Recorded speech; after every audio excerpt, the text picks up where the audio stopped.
को पाने की लालसा में जलने लगे। एक दिन कुछ राजाओं के साथ मिलकर रिपुरंजन और चंद्रभानु ने उज्जैनी पर चढ़ाई कर दी। युद्ध के नगाड़ों की गूंज से धरती थर्रा उठी। उनकी सेना के सामने चंद्रसेन की सेना काफी कमजोर थी। चंद्रसेन की सेना के सामने शत्रुओं की विशाल सेना थी, लेकिन राजा चंद्रसेन तनिक भी विचलित नहीं हुए। उन्हें विश्वास था कि उनकी शक्ति किसी मणि में नहीं, बल्कि महाकाल की भक्ति में है।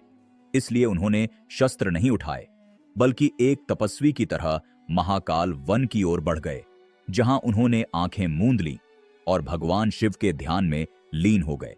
उन्होंने ओम नमः शिवाय मंत्र का जाप करना शुरू किया। धीरे धीरे उनकी आत्मा उस महाशक्तिशाली परम शिव में विलीन हो चुकी थी। उसी समय उज्जैनी में एक और संकट सिर उठा रहा था। वह था एक भयानक राक्षस दूषण, जो वेद, यज्ञ और भक्ति का विरोधी था। उज्जैन में शिव भक्तों की बढ़ती संख्या और पूजा पाठ देखकर वह क्रोधित हो उठा। वह अपने असुर सैनिकों के साथ उज्जैन पर आक्रमण करने निकल पड़ा।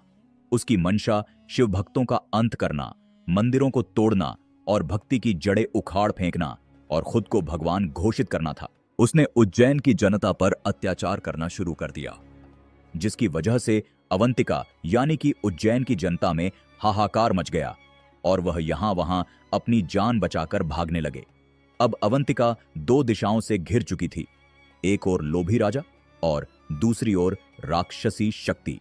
शहर भय, आशंका और अराजकता में डूब चुका था।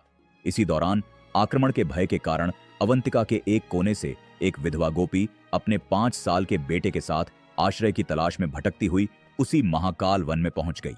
उसने देखा कि एक राजा, जिसने जरूर ऐश्वर्य का जीवन जिया होगा, अब साधक की तरह तपस्या में लीन है। यह दृश्य अद्भुत था। उसका बालक, जो उत्सुक और जिज्ञासु था, राजा को शिव की भक्ति में देखकर मंत्रमुग्ध हो गया। वह भी वहीं थोड़ी दूर बैठ गया और एक छोटा सा शिवलिंग बनाकर उसकी पूजा करने लगा। फूल, जल, बेलपत्र जो भी पास मिला वह शिवलिंग पर चढ़ाता गया। धीरे धीरे वह शिव भक्ति में इतना खो गया कि मां की आवाजें भी उसे सुनाई नहीं दे रही थीं। उसकी मां बार बार बुलाती रही, आजा बेटा, भूख लगी होगी। लेकिन बालक का मन अब शिव में रम चुका था। अंत में मां का धैर्य जवाब दे गया। वह वहां पहुंची जहां उसका बेटा पूजा कर रहा था।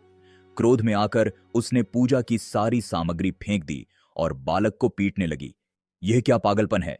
लेकिन तभी कुछ चमत्कारिक घटना